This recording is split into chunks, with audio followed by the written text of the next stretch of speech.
We are taking a look out of this world in today's Hear Me, See Me podcast. I'm your host, Melissa Bruner. This is a mental health awareness initiative based here at WIBW TV in Topeka, Kansas. And in Kansas, we like to say to the stars, so why not steer our discussion that direction today with Dr. Steve Hawley. You are a retired astronaut, been on 5 space shuttle missions, so you know a thing or two about reaching for the stars. I used to anyway. I think you still know quite a bit. 5 shuttle missions? 5 shuttle missions. So how significant were these missions? Because some of them are, I mean, they're all pretty cool, but some of them are pretty cool. Well, I was fortunate because ever since I was a kid, I wanted to be an astronomer. And I thought about telescopes in space. And so 3 of the missions that I got to fly had to do with telescopes in space, including the launch of the Hubble telescope about 36 years ago. So that's been pretty groundbreaking for the science of astronomy. Absolutely. And some people might think, well, why are you talking to an astronaut about mental health? But I think there are so many things that we can learn from your experience and that really apply to all of us when it comes to mental health and wellness and the purpose of having goals and dreaming big. And some of this really has come back to light, I think, through Artemis 2. It seems like everybody was fascinated with space again. Yeah, it was kind of exciting. It was also, in some sense, the impetus for wanting to write a book about the shuttle program, because when we started with Artemis 1, of course, that was in November of 22, and then on Spades, when we did it with a crew on board, everybody was talking about the Artemis generation, and that led to conversations about the Apollo generation. And I was thinking, well, there was actually 30 years in there between the two where we did some pretty exciting things in the shuttle generation. The shuttle generation. So yes, you have a book. It's coming out. What is the name of it? Eyes to the Stars. Eyes to the Stars. That's a great title. What inspired the title? Probably my goal as a kid to be an astronomer, thinking about, wouldn't it make sense to put a telescope in space, get it above the atmosphere? And I knew that astronauts back in the day were pilots, and I didn't really want to be a pilot. I wanted to be an astronomer. But I thought if we had telescopes in space, it would make sense to want to send astronomers there to make the observations. And I thought, well, someday, maybe if I make it as an astronomer, I might be able to go work on a telescope in outer space. We've had that conversation before over the years. Steve and I have spoken several times, and that was one of the things that you said kind of happened and was a shift in the thinking with NASA, that everybody was a fighter jet pilot. Right. And then all of a sudden there was this, maybe we should send scientists. And lo and behold, you're kind of right place, right time there for that. That was exactly right. And the shuttle made that possible because the shuttle was designed for a larger crew of diverse skills. You still had the traditional pilots that would land the vehicle. But we had room to take on challenging missions that required the expertise of scientists or engineers, non-pilots, but who could qualify, had a lot of the traits of pilots, to do the challenging missions. And yeah, I was kind of lucky to get in on the ground floor. That's one of the things I tell kids when I get a chance to discuss my career and hopes for theirs, is that you really don't know what opportunities might be available, and so it's good to sort of keep your options open. It's also good to be as prepared as you can be. I never thought I would have a chance to apply to NASA, but one day when I was finishing my grad school work, they started accepting applications from people like me. And I had not seen that coming, so it was the right place at the right time. But fortunately, I had the training that they were looking for. When you saw the application process, what was it that went in your mind? Where you're like, oh, I'll just take a shot and it'll be whatever happens happens. Did you feel like you had a good chance? Did you feel like it was just this kind of pie in the sky dream? I felt like I had no chance, but since it was something I had thought about as a kid, there was no way I couldn't apply. I had to apply. I fully expected to be turned down, and that would have been okay, because I tried and I didn't make it. But if I had seen telescopes being launched and stations being built and interesting experiments being done in space, astronauts doing spacewalks, and I hadn't applied for that. I would always have wondered, could I have done it? What if? What if? So you grew up in Salina, Kansas? I did. For those who aren't familiar with Kansas geography, that's kind of like the middle of the state.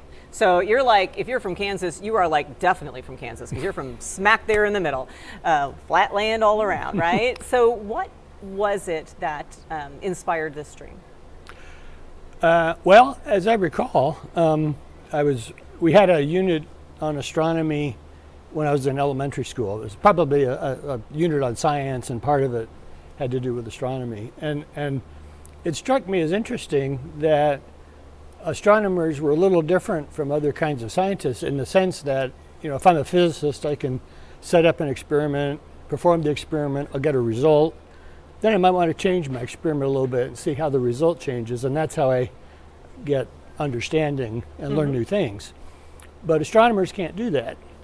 All astronomers can do is look. And I thought, well, if you're clever and you look in the right way, you can learn things. And I thought that seemed really interesting, is how do you learn things just by looking? And that convinced me right then and there that's what I wanted to do. How did that then lead to this goal that maybe I want to go to space? I thought about, and this is true, and probably about 4th or 5th grade, the advantage of putting a telescope in space. The atmosphere is not really the friend of an astronomer because it's certainly not transparent to all light that we might want to study. It can be cloudy. Even when it's not, it can be turbulent, and so it tends to smear out the image you're trying to observe. And I thought, okay, so maybe we should put telescopes in space. And I didn't know at the time, but in 1946, a famous astronomer named Lyman Spitzer had the same idea. So he thought of it first, so he gets the credit. But that led ultimately to the development of the Hubble Space Telescope, which was the first major astronomical instrument put into space. What is the power of a dream like that, though? I mean, to think, I think sometimes, and we kind of joke, oh, I'm from Kansas. What's a kid from Kansas doing becoming an astronaut? And we've had several astronauts from Kansas, we might add. But sometimes I think we look down on the place where we're from and think that that's going to limit what we can do. I knew that if this dream could be realized, it would be because I had done the prep work. So I knew that I had to do well in school, and I knew I had to take hard courses because I knew I was going to be competing with kids from other states and other institutions. And so, frankly, I tried to take the hardest courses I could find. I tried to get, the best grades I could get. I could share a story about my 11th grade physics teacher. Oh, please do. Because that was really the first science course I could take. I couldn't take astronomy until I got to college, but I had high school physics, and I was really looking forward to it. And frankly, it was fairly easy for me. I was interested in it. I could do the problems, and what I wanted out of the course was an A for my transcript so I could apply to colleges, and I'd have an A in high school physics. Well, I got my A after the first semester, but the teacher had checked capable of better work 4 times in the comment field on my grade card that I was going to have to get my dad to sign. And so I went and talked to him about it, and I said, hey, what's the deal? And he said, well, I don't think you're putting in, maximum effort. And I said something really stupid at that moment, because I said, well, I was working as hard as I needed to get the grade I wanted. And he said, well, here's how it's going to be. He said, you can convince me that you're working as hard as you can next semester for your A, or if you don't convince me, you're going to get an F. And now, some people would say, how fair is that? I thought if you're trying that's to meet what I the said. standard, How fair I is mean, that? right?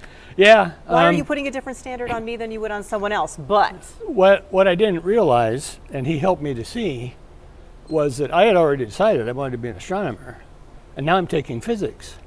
My goal should not be to get an A in physics. My goal should be to learn as much physics as I possibly can. And that lesson stayed with me through my college career and into my NASA career, where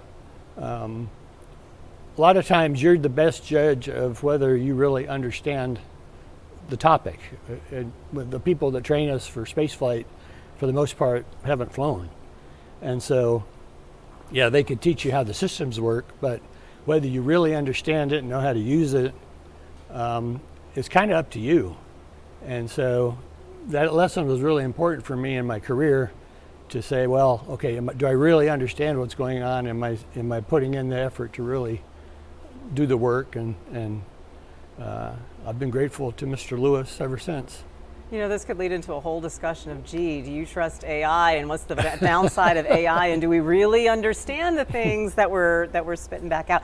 Funny story, though, that just reminded me of my 8th grade math teacher. I went to a small Catholic school. Sister Loretta was her name. She had worked for NASA at one point, and that was back in the day, because I'm of a certain age as well now, where there wasn't a lot of opportunity for advanced classes, and so in 8th grade, kids weren't taking algebra, but Sister Loretta looked at me and said, "You're not being challenged," and called my mom and said, "Do you mind if I call the local high school, get their high school algebra books over here, and let her take algebra?" And so I did in 8th grade with Sister Loretta, fantastic. who worked for NASA. So it all goes back to space, everybody. Yeah. So you get the application, you get it accepted. Then what? What was that emotion and the realization that, okay, this might actually happen now? I didn't really even want to tell anybody that I had applied. This was in my last year in grad school, because I thought it was such a crazy thing that, people would laugh or, make comments. So nothing happened right away, which I kind of expected. And in the summer of, I guess it would have been 77, is that right? Yeah. A guy showed up on campus from the OPM, and he was doing a background check on me for a security clearance. Watch out. And so I thought, I wonder if that means I'm still in the running. I figured they wouldn't do that if I were, going to get cut. And frankly, when I applied, I thought best case, I'll get a free trip to Houston, get to visit Johnson Space Center, get to meet some astronauts. That'd be ideal. If that, as far as I got, that'd be perfect. So I thought maybe I'm still in the running. And then some more time passes, and it was, I'd actually found the NASA opportunity by going down and looking at the bulletin board where the secretary would post letters from different institutions that had openings for new PhDs. Because I was at the point where I started looking for a job. And so every 2 or 3 days I'd go see, if there were jobs available for a new PhD in astronomy. One of them was K-State, actually. And I applied and got turned down. But one day I saw a letter that said NASA on it. And I thought, NASA's hiring astronomers? And I started reading the letter, and it was about this new thing called the space shuttle. And now they were picking astronauts that were not just pilots, but also scientists and engineers. And I was reading the requirements, and it was a bachelor's degree in the proper field with 3 years of experience and grad school counts. Had to pass a physical. I had to have eyesight 20/20. You had to be between, I think, 5'5" and 6'4", or something like that. And I realized suddenly I was qualified to apply to be an astronaut, which was crazy. Yeah, that was. And so I dropped everything and sent. That's what caused me to send in the application. So they were going to start interviewing astronaut candidates, and I had just agreed to a postdoc position that was going to take me to South America. And to show you how little I knew about the government, I was concerned that if I were living in South America, they wouldn't bother to fly me to Houston for an interview because that'd be more expensive. And, so. But they did. So I wrote them a letter, and I said, look, I don't want to be presumptuous, but if you were thinking of interviewing me, I go to South America in a couple of weeks, and maybe you'd want to do it before I go. How nice of you to save the government money. Well, maybe that worked in my favor. I was somebody that worried about budgets. You were so polite. Yeah, there you go. And I got a call that said, "Can you come next week?" And of course, that was really inconvenient because it was the last week I was going to be in the country. But I said, "Oh, sure, no problem." So I went, got interviewed, and then left for South America because I knew they weren't going to pick anybody until 1978. So I needed to still have a job. Yeah, and that's you worried about the budget, but you also knew the timeline. Right. So sometimes they work a little slow. And so I remember this was in November of '77, and I was actually observing at the observatory, and I'd just gotten up about noon and was over in the cafeteria having breakfast, and some guy comes over and says, "Hey, there's a phone call for you from NASA." This guy, Jay Honeycutt. And the name kind of rang a bell. And as I wandered off to take the phone call, I thought, where do I know that name from? And then I realized he was on the selection board. And I started shaking because, could they possibly be calling to tell me that I've been selected? We had been expecting the selection to be announced about that time. So I go and I take the phone call and I said, "Hi, this is Steve Hawley." And Jay said, "Hi, this is Jay Honeycutt calling from Johnson Space Center." And he may have said, "How's it going?" or something like that. But he quickly said, "Well, I was just calling to see if you're still interested in being an astronaut." And I'm sure at that moment I was, trembling with, anticipation. And I said, "Well, yes, sir, I definitely am still interested." And Jay said, "Well, we'll let you know. Thanks." And that was the end of the call. And I'm going, what was that? They obviously picked you. When you heard that they picked you, though, was there a moment of fear to realize that, being an astronaut does mean that I'm going to leave this atmosphere? There was fear, but it wasn't for that. It was because my whole life, since I was in like second or third grade, was I wanted to be a research astrophysicist. And that's what I was doing. As a postdoc, I was, my first job being a real astronomer. To get picked would mean giving that up. And it would also mean taking a 2-year job, because at the end of 2 years, you either get kept or you got released if you didn't make the cut. Mm-hmm. And so when I got the opportunity to accept the job, my fear was, I could do this for 2 years and be out of work. And I'm giving up what I thought was going to be my career, being an astrophysicist. I didn't worry too much about, the physical risk associated with spaceflight, but I did worry about, is this the right career decision? And I hadn't really thought about it a lot because there was no chance I was going to get picked. But you did. But I did. And so in that moment, I had to make a decision. And you took the risk. And I took the risk, yes. What do you learn about taking risks? Well, it's worth thinking about the risk. We spend a lot of time, at NASA, at least we did when I was there, looking at the risks associated with all of our activities. And the thing that two things you hope. One is you identified all of them. That's a little bit unrealistic. And the thing that we worried a lot about was, what risks are we taking that we have not identified? Because if we haven't identified it, we haven't come up with a mitigation for it. Mm-hmm. I was usually content if we had identified the risks and we had a decent method to mitigate the risk. And a lot of times the risks that we saw were things we had thought about. Occasionally we would see things that we hadn't thought about. And that's part of the deal. But I thought we did a good job about identifying the risks and figuring out how to control it. Well, that is all very methodical and thinking about things, very mind-based, but I want to hear about the heart and what it was like when you went into space. We're going to get into that in just a moment when the Hear Me, See Me podcast returns.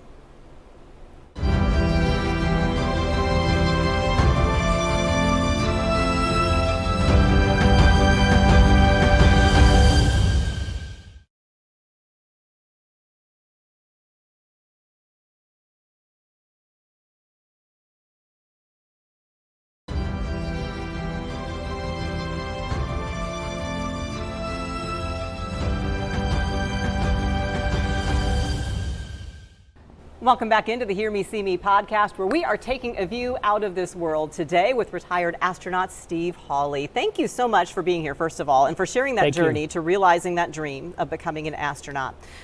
I think we sometimes see in the movies the physical things that you go through to train for going into space. Mentally, how do you prepare yourself?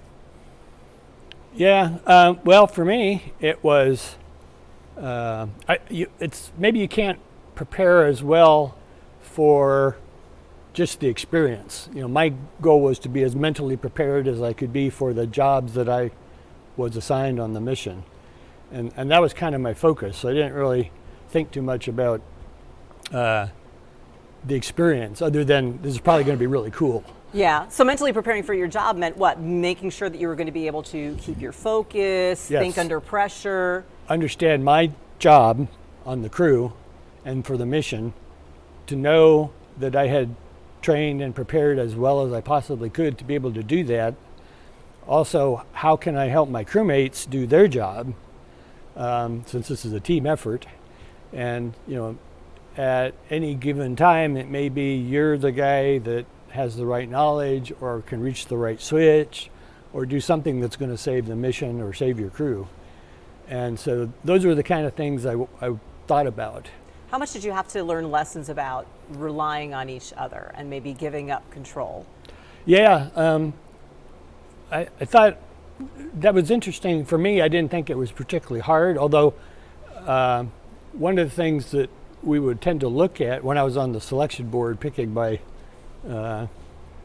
future crewmates is, you know, is this a sort of person that can be a leader when it's time to lead? Is this a person that can be a follower when it's time to be a follower?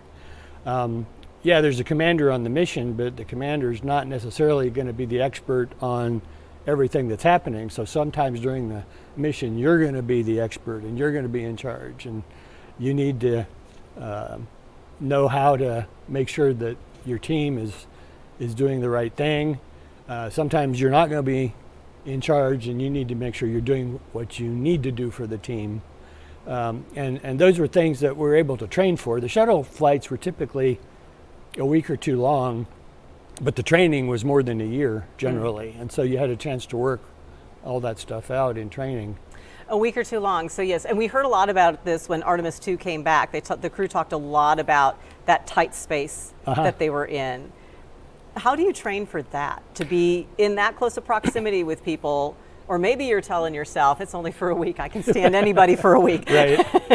Well, one of the things that helps in space is volume counts, not square feet.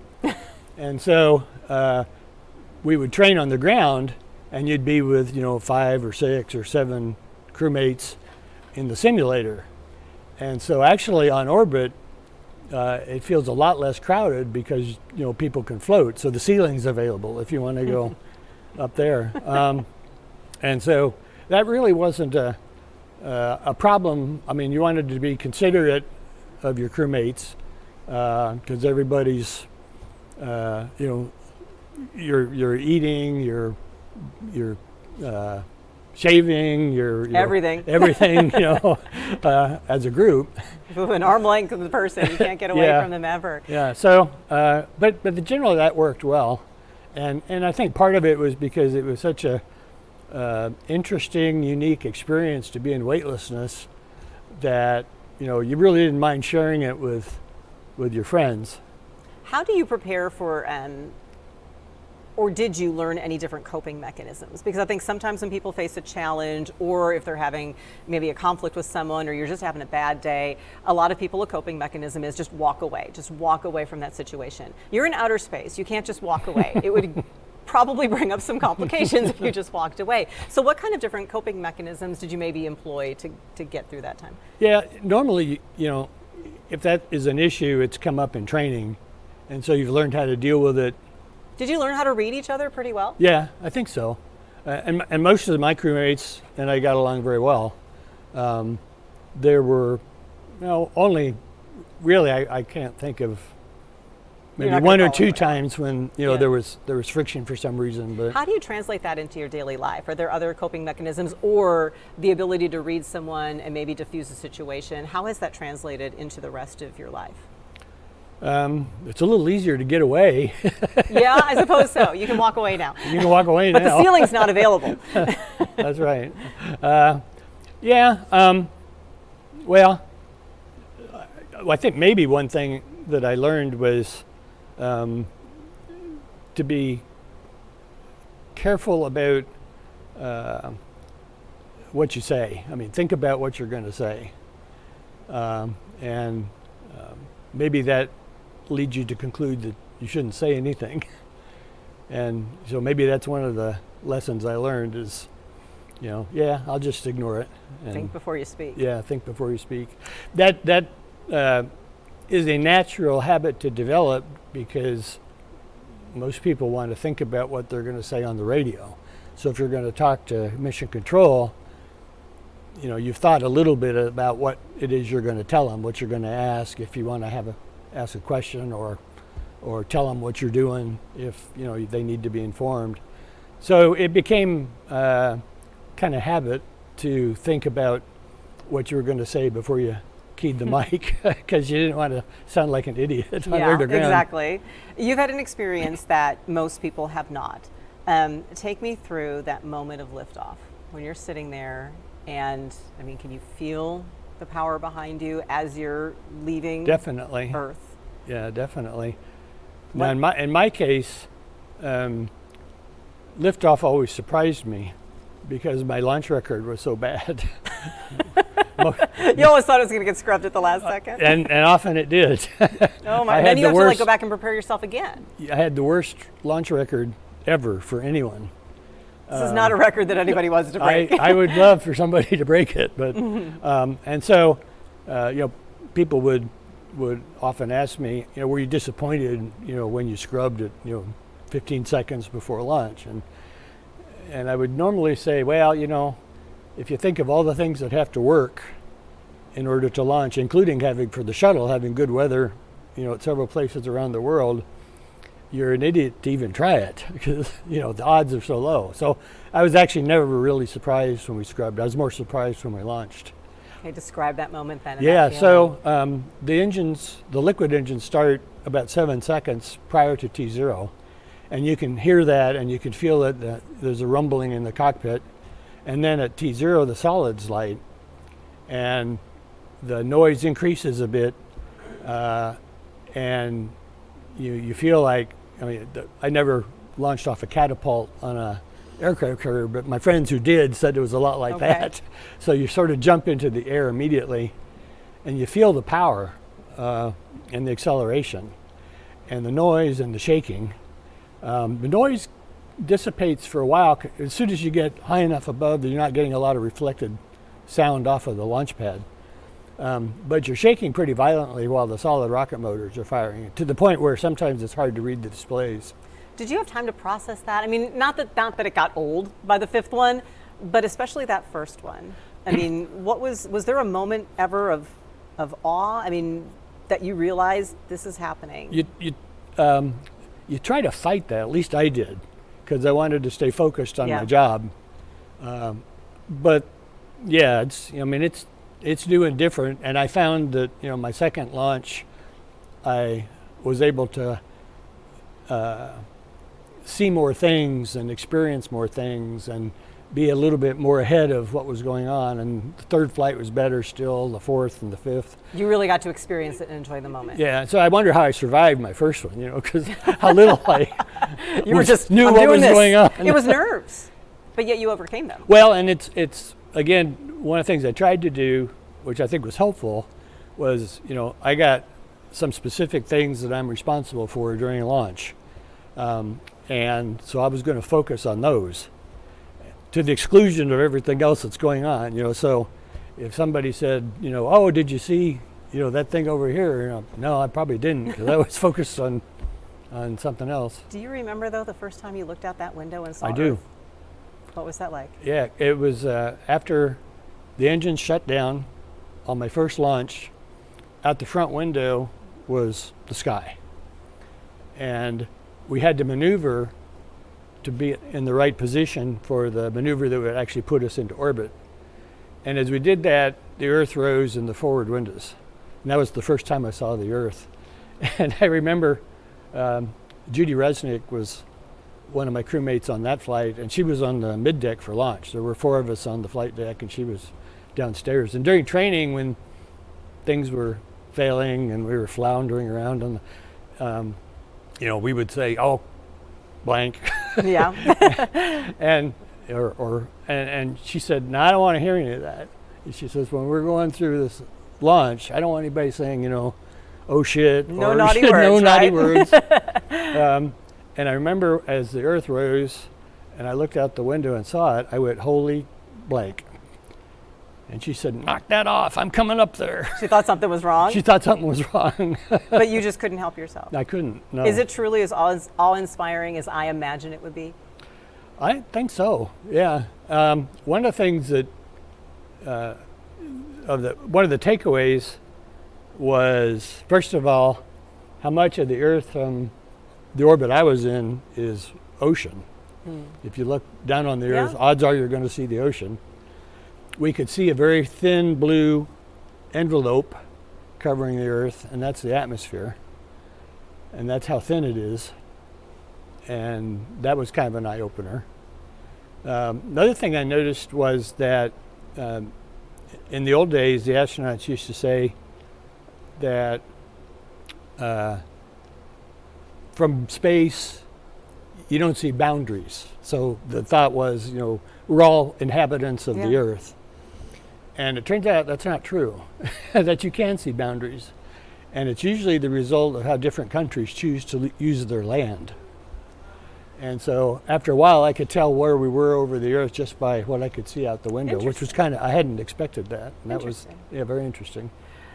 What do you think people can learn from hearing your story or the journey of anyone who's sought a goal, reached a goal?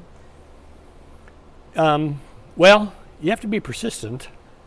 I in my progress towards graduating with a PhD and then being selected by NASA, I had a lot of lucky breaks, but I also had a lot of challenges. And I think you need to anticipate that you may have challenges, and you need to be able to take them on, and if you want to achieve your goal. Also, I didn't ever think I'd have a chance to apply to be an astronaut, but when the opportunity presented itself, I had adequate preparation. And again, I would tell, as I have told kids, you don't know what opportunities you may encounter, and you may find something that you hadn't thought about that really excites you, and you want to be able to take advantage of that if it happens. Again, I never thought I'd have a chance to apply, but when I did, I was prepared and lucky enough to get selected. How do you think the experience maybe changed you a little bit, being able to see the Earth and how small we really are in the scheme of things in some ways? Well, it does look fragile. And again, when you see how thin the atmosphere is, that's a little bit of a shock. And again, also the way different countries treat their land, which is visible from space, a lot of what made it distinct wasn't, in my opinion, good. It was because they had clear-cut forests, or they had over-farmed some region, or there had been drought, which had changed the landscape. And so a lot of these conditions are time-dependent and not necessarily working in the direction of goodness. So those are things that stayed with me. Also, I think I was inspired by the Mercury and Gemini and Apollo guys. And so I took it very seriously that kids might be watching what we're doing and might be inspired to go study astronomy and maybe become astronauts themselves someday.